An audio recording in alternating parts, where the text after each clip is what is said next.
Hello friends, welcome to Anjani world.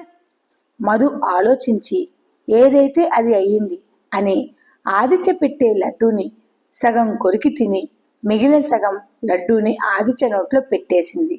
Aditya Madhu తినిపించిన లడ్డూని తింటూ చిన్నగా నవ్వుకుంటాడు. అక్కడి వారందరూ మధు చేసిన పనికి ఆశ్చర్యపోగా దుర్గా, తులసి చిన్నగా నవ్వుకుంటారు. సరోజ, పూజకి మధు చేసిన పని నచ్చలేదు. మీనాక్షి, లావణ్య ఒకరి మొహాలు ఒకరు చూసుకుని, అబ్బో మధు అంటే ఏదో అనుకున్నాను, పర్వాలేదు, ఆదిత్య అన్నయ్యకి స్వీట్ తినిపించింది అని అంటుంది లావణ్య. భార్గవికి మాత్రం మధు చేసిన పనిపై చాలా కోపం వచ్చింది. ఇక మీ పాటికి మీరు తినండి అని అందరూ అక్కడి నుంచి వెళ్ళిపోతారు. సుధాకర్ భార్గవి వైపు ఓరగా చూడగా భార్గవి తన పాటికి తాను తింటూ సుధాకర్ని పట్టించుకోలేదు. భాస్కర్కి కృష్ణ తన పక్కన కూర్చుని భోజనం చేయడం కూడా ఒక కలలా ఉంది. భాస్కర్ తిండి తినకుండా కృష్ణని అలా చూస్తూ ఉన్నాడు. భార్గవి తన భోజనం కంప్లీట్ అవ్వడంతో తన చేతులు వాష్ చేసుకోవడానికి అటుగా వెళ్తుంది. చంద్ర భార్గవి వైపు చూసి థమ్సప్ సింబల్ని చూపించి, అంతా రెడీ, మీతో మాట్లాడాలి, పక్కకు రమ్మని సైగ చేసి అక్కడి నుంచి వెళ్ళిపోతాడు చంద్ర. చుట్టూ చూసుకుని తనను ఎవరూ గమనించట్లేదనుకుని చంద్ర వెనకాల వెళ్తుంది భార్గవి.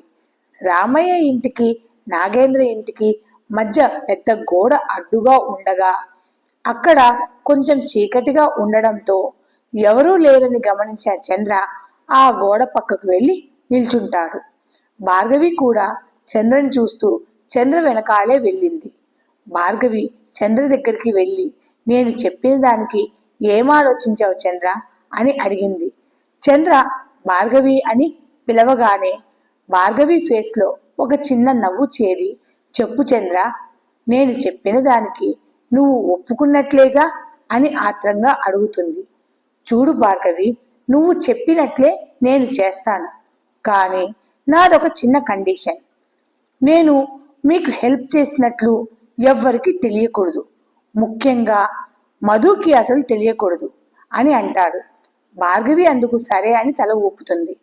భార్గవికి కూడా బాగా తెలుసు చంద్ర అంటే మధుకి ఇష్టం లేదు, చంద్ర మీద మధుకి మంచి అభిప్రాయం లేదని. అందుకే చంద్ర అడిగే దానికి సరే అని తల ఊపుతుంది భార్గవి. మరో విషయం, నేను ఏం చెప్పినా, నేను ఏ దారిలో మిమ్మల్ని తీసుకువెళ్ళినా మీరు మారు మాట్లాడకుండా ఆ దారిలో నా వెనక రావాలి. అర్ధరాత్రి 1:30కి ఇక్కడి నుంచి విజయవాడకి ఒక బస్సు ఉంది, మిమ్మల్ని ఆ బస్సుకి ఎక్కిస్తాను, మీరు సేఫ్గా విజయవాడకు వెళ్ళిపోవచ్చు అని అంటాడు చంద్ర. మీ ముగ్గురు అర్ధరాత్రి ఇంట్లో అందరూ నిద్రపోయిన తరువాత ఎవరికీ తెలియకుండా 12 గంటలకు మన ఇంటి మెయిన్ గేట్ దగ్గరికి రండి, నేను కూడా అక్కడే ఉంటాను, అందరం కలిసి షార్ట్ కట్ దారిలో బస్ స్టాండ్కు చేరుకుందాము అని చెప్పాడు చంద్ర. థ్యాంక్ యూ చంద్ర, ఈ హెల్ప్ నువ్వు చేయడం వల్ల మా ముగ్గురి జీవితాలను కాపాడిన వాడివి అవుతావు అని చెప్పింది భార్గవి. సరే, జాగ్రత్త భార్గవి, గుర్తుపెట్టుకో, 12 గంటలకి మెయిన్ గేట్, సరేనా అని చెప్పి ఎవరూ చూడకుండా ఇక్కడి నుండి వెళ్ళిపో అని అంటాడు చంద్ర. భార్గవి అక్కడి నుండి వచ్చి మళ్ళీ తన ప్లేస్లో కూర్చుంటుంది. మధు ఆదిత్య వైపు చూసి, ఎలా ఉంది నా కారపు లడ్డు అని తన 2 కళ్ళను ఎగిరేస్తూ అడుగుతుంది. ఆదిత్య చిన్న స్మైల్తో, నీ చేత్తో తినిపించావుగా, కారం కూడా తీయగా ఉందిలే అని అంటాడు. మధు ఆదిత్య వైపు గుర్రున చూసింది. సరే కానీ ఇప్పుడు నాకు ఎందుకు కారపు లడ్డూని తినిపించావు అని అడుగుతాడు ఆదిత్య. నా నడుమును ఎంత గట్టిగా పట్టుకున్నావురా దొంగ సచ్చినోడా అని మనసులో తిట్టుకుంటూ, మరి నీ ఉడుం పట్టుకి నా నడుము చూడు ఎలా కందిపోయిందో, ఆ చేతి గుర్తులు ఇప్పటికీ పోలేదు, పైగా మధ్యాహ్నం నా చేత ఉప్పు నీళ్లు తాగిస్తావా, అందుకనమాట ఈ కారపు లడ్డు అని సమాధానం ఇచ్చింది మధు. ఆదిత్య చిన్నగా నవ్వుతూ, అంతేనా, ఇంకా ఉన్నాయా నీ కారపు లడ్లు అని అడుగుతాడు. ఇంకా చాలా ఉన్నాయి, కానీ నువ్వు బతికిపోయినావు పో అని అంటుంది మధు. అవునా, ఏమి నా మీద దేవిగారికి అంత దయ కలిగింది అని అంటాడు ఆదిత్య. మధు ఆదిత్య వైపు చూసి వెటకారమా అని అంటుంది. అమ్మో, నీతో వెటకారాలాడితే రేపు నేను తాగే కాఫీలో టీలోనైనా ఏదైనా కలిపితే అని అంటాడు ఆదిత్య. పోనీలే, ఆ మాత్రం భయం ఉండాలి అని అంటుంది మధు. వాట్ అని అంటాడు ఆదిత్య. వాటు లేదు, వంకాయ లేదు. ఈ రోజు రాత్రితో నీకు నాకు మధ్య వార్ బంద్. నీవు నీ లైఫ్లో సుఖంగా ఉండు, నేను నా లైఫ్లో సుఖంగా ఉంటాను అని అంటుంది మధు. ఆదిత్య మధు వైపు చూశాడు. మధు నవ్వుతూ ఏంటి, అర్థం కాలేదా అని అడుగుతుంది. ఆదిత్య తలను అడ్డంగా ఊపాడు. నీకు ఒక సీక్రెట్ చెప్పనా, విను. ఎవరికీ చెప్పకు అని అంటుంది మధు. చెప్పను అని అంటాడు ఆదిత్య. మరి నువ్వు ఎవరితోనూ చెప్పనని ప్రామిస్ చెయ్యి అని అడుగుతుంది మధు. చెప్పను అని అంటాడు ఆదిత్య. సరే అయితే చెప్తాను, విను. విషయం తెలిసిన తర్వాత నీవు హ్యాపీగా ఫీల్ అయితే సరిపోదు, నాకు ఒక చాక్లెట్ గిఫ్ట్గా ఇవ్వాలి అని అంటుంది. అది కూడా నా ఫేవరెట్ చాక్లెట్ అని చెప్పింది మధు. ముందు నువ్వు విషయం చెప్పు తల్లి అని అంటాడు ఆదిత్య. ఈరోజు రాత్రి నేను, కృష్ణ, మా అక్కయ్య ఈ ఊరి నుంచి జంప్ అని అంటుంది. ఇక ఈ పెళ్ళిళ్ళు జరగవు అని అంటుంది మధు. ఇప్పుడు నువ్వు హ్యాపీనే కదా, నీకు కూడా మన పెళ్లి జరగడం ఇష్టం లేదు కదా అని ఆదిత్యం చూస్తూ అడుగుతుంది మధు. అయ్యో, నేనేంటి ఇలా నిన్ను అడుగుతున్నాను, నువ్వే కదా నన్ను ఈ పెళ్లిని జరగకుండా ఆపేయమని అడిగావు అని అంటుంది మధు. ఒక నిమిషం మధు వైపు కోపంగా చూశాడు ఆదిత్య. ఆదిత్య చూపును గమనించిన మధు, ఏంటి, ఈ విషయం వినిన తర్వాత నీవు హ్యాపీగా లేవా అని అడుగుతుంది మధు. ఆదిత్య మధు వైపు చూసి ఎలా అని అడుగుతాడు. పాపం, అన్నీ చెబుతారు, ఆశ దోశ అప్పడం వడ, నేనెందుకు చెప్తాను, నేను చెప్పను అని అంటుంది మధు. అప్పుడే కృష్ణ మధుని పిలిచింది. మధు ఒక్క నిమిషం అని ఆదిత్యతో చెప్పి లేచి కృష్ణ దగ్గరికి వెళ్ళింది. భార్గవి, మధు కృష్ణతో అన్ని అరేంజ్మెంట్స్ అయిపోయినాయి మధు, ఇక్కడ అంతా సద్దుమణిగిన తర్వాత మనం ఇక్కడి నుండి వెళ్ళిపోతున్నాం అని చెప్పింది భార్గవి.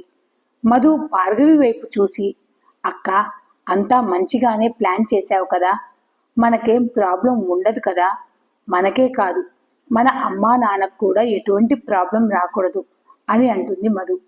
నువ్వు టెన్షన్ పడకు, అంతా మంచే జరుగుతుంది అని అంటుంది భార్గవి. మధు భార్గవి వైపు చూసి, అక్క, మనకి ఎవరు హెల్ప్ చేస్తున్నారు అని అడుగుతుంది. భార్గవి మధు వైపు కృష్ణ వైపు చూసి, ఆ విషయాలన్నీ నేను తర్వాత చెప్తాను అని అంటుంది. అలా 2 నిమిషాలు మాట్లాడుకొని ఫైనల్గా ఈ పెళ్లిళ్ళ నుండి మనం బయట పడుతున్నాం మధు అని సంతోషంగా చెప్పింది భార్గవి. మధు కృష్ణలు కూడా చాలా సంతోషించారు. భార్గవి వెంటనే, మళ్ళీ ఎవరైనా మనల్ని గమనిస్తే ప్రమాదం, మన మీద ఎవరికీ అనుమానం రాకూడదు అని భార్గవి చెప్పగా మళ్ళీ ఎవరి ప్లేసుల్లోకి వాళ్ళు వెళ్ళిపోతారు. మధు తిరిగి వచ్చి తన ప్లేస్లో కూర్చుని ఇప్పుడు ఇంకా చాలా ఆనందంగా ఉందని తన విస్తర్లో ఉన్న లడ్డూని తీసి నోట్లో పెట్టుకుంటుంది. వెంటనే మధు కళ్ళల్లో నీరు చేరిపోతాయి. అది గమనించిన ఆదిత్య మంచినీటిని మధు నోటికి అందించాడు. మధు గబగబా మంచినీళ్లు తాగి కారం కారం అంటుంది. అప్పటికే మధు కళ్ళల్లో నుంచి కన్నీళ్లు కారిపోతున్నాయి. ఆదిత్య మధు వైపు చూసి, అంటే ఆ లడ్డూలో కూడా కారం కలిపావా అని అడిగాడు. అవును అని తల ఊపుతుంది మధు. ఎక్కువ కారం కలిపావా అని అడిగాడు ఆదిత్య. అవును అని ఏడుపు మొహం పెట్టుకుని కారం కారం అంటూ చెప్పింది. మరి కారం కలిపిన దానివి ఆ లడ్డూని ఎందుకు తిన్నావు అని అడుగుతాడు. నాకు ఎక్కువ సంతోషం కలిగినా ఎక్కువ బాధ కలిగినా స్వీట్ తినడం అలవాటు. ఇందులో నేను కారం కలిపాను అనే విషయం మర్చిపోయి ఈ లడ్డూని తినేశాను అని ఏడుపు మొహం పెట్టుకుని కళ్ళల్లో నుంచి నీరు కారుతూ ఉంటే వాటిని తుడుచుకుంటూ తన పెదవిని విరిచి ఆదిత్య వైపు చూస్తూ చెప్పింది. ఆదిత్య గట్టిగా నవ్వేశాడు.